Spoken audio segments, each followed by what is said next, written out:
Aloha, I'm coming to you from the Big Island in Hawaii. Toyota's brought me out to drive the all-new three-row crossover, the Grand Highlander, but also debut for you on the channel the new Tacoma, the 2024 redesign from the ground up. It's going to be so exciting. But we have patented images on the next rotary sports car from Mazda RX 9, but it doesn't end there. We have rumors and reports going around that the S2000 could be getting a reboot and sooner than we thought. And then also Celica nameplate is getting more traction again.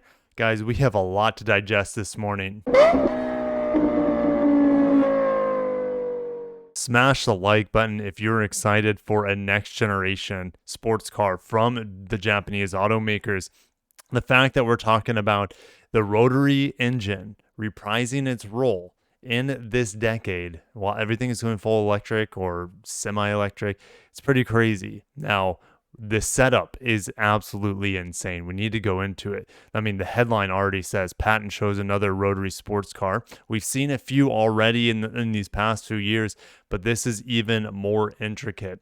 They're saying this is a plug-in hybrid with all-wheel drive, and how it does all-wheel drive is quite unique. So we're over at Motor One, and they said the patent was originally applied in June of 2021, but it was published in the United States last week. Now, the rotary engine isn't 100% a shoe-in here. We know that there is a new rotary engine based off of the MX-30 plug-in hybrid, but we haven't seen any confirmation from Mazda wanting to bring it into anything other than a plug-in hybrid. And this is where it could actually work as a plug-in hybrid. But the thing is, hopefully it wouldn't be like to an eCVT setup that would sap all the joy out of it. But they're saying that there is a potential to swap that out for more traditional engine types as well. All right, let's get into these electric motors. There are 3 of them.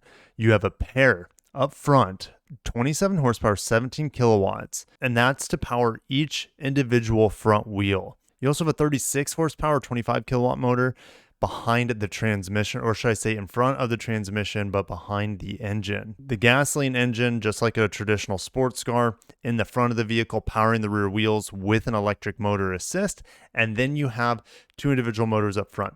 If you want to look at a car that recently has done this, rest in peace, the Acura NSX. But the Acura NSX did it as a strong hybrid, not as a plug-in hybrid. But the NSX, of course, was mid-engine, or the engine behind the passengers. And of course, that wouldn't be the case here. The engine would sit up front like a traditional sports car. Also in this patent, Mazda is proposing a unique variable voltage system, which uses 48 volt modules housed in a single package. Look, they're already doing it with their new large platform, the CX60 and the CX90. Make sure to check out my impressions of that iStop system in the CX90. I'm not a big fan of it, but it can double its voltage if you need the additional power. And we know with mild hybrids, this does a great job at saving weight compared to a traditional strong hybrid. I had to make a spreadsheet to make more sense of this system in my head. So on the plug-in hybrid that we currently have in the CX60 and the CX90 uses a 2.5 liter setup. Total system power is 323 horsepower and an impressive 369 pound-feet of torque.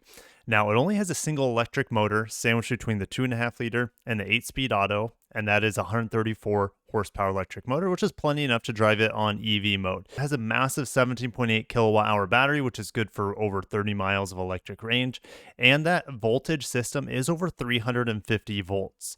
What Mazda is proposing here is something much more lightweight and simple in theory. Well, simple maybe not in terms of electric motors, but simple in terms of maybe wiring and voltage. So let's take a look at 2 options here. Let's look at the pie in the sky one, which is adding an additional rotor to what we have on the MX-30 plug-in hybrid, which gets us to 1.66 liters. I'm assuming this dual rotor setup would produce around somewhere around 200 horsepower, but we know rotaries are notoriously weak when it comes to torque, so that's why I have the torque quite a bit lower here. We know the electric motors, at least in the patent, is at 82 when you combine all 3 of them. And supposedly this is a plug-in hybrid battery with a very mild voltage system. So 48 to 96 volts, which keeps the weight down. And a rotary would also keep the weight down. We know rotaries pack a lot of bang for your weight. All right, column I, the more likely of the two, is taking the tried and the true 2.5 liter. naturally aspirated 4-cylinder engine. It would get us 271 horsepower and impressive 310 pound-feet of torque. It would have the same electric motors as this setup over here, and I could see them putting this in more applications like the Miata, like the Mazda 6 potentially, where the rotary maybe would only be in a new RX vehicle, obviously. Again, it's hard to say what size of battery they would want to put in a vehicle like this. Obviously, like solid state would be ideal because it can half the weight of the battery while still giving you the same performance, actually better performance, but about the same range as a battery twice the size. They wouldn't do this. This is way too heavy and chunky of a setup, and there's no way they would put a very heavy 3.3 liter Skyactiv X inline 6 plug-in hybrid. Talk about heavy at that point. But let me know which powertrain setup you would like to see on a new RX vehicle, or maybe Mazda 6 sedan, or even in the next generation Mazda Miata. All right, let's move on to, again, Motor One bringing us the goods. Honda could launch new sports car to celebrate 75th anniversary, and it might debut this year. What's going on? In a recent interview with Autocar, Tom Gardner, Honda Motor Europe's senior vice president, hinted at a possibility of expanding their sports car lineup, suggesting that we might get a successor to the S2000, and it could break cover sometime in 2023. We've talked about on the channel that Honda does have battery electric sports cars coming out. One was a coupe, more of a traditional coupe, and one was like the NSX. We know the next NSX will 100% be battery electric. So just because that they take the drapes off of that car that they teased last year doesn't mean that it's coming this year. Maybe the design is being announced or the concept is being announced and they can tweak it in the coming years.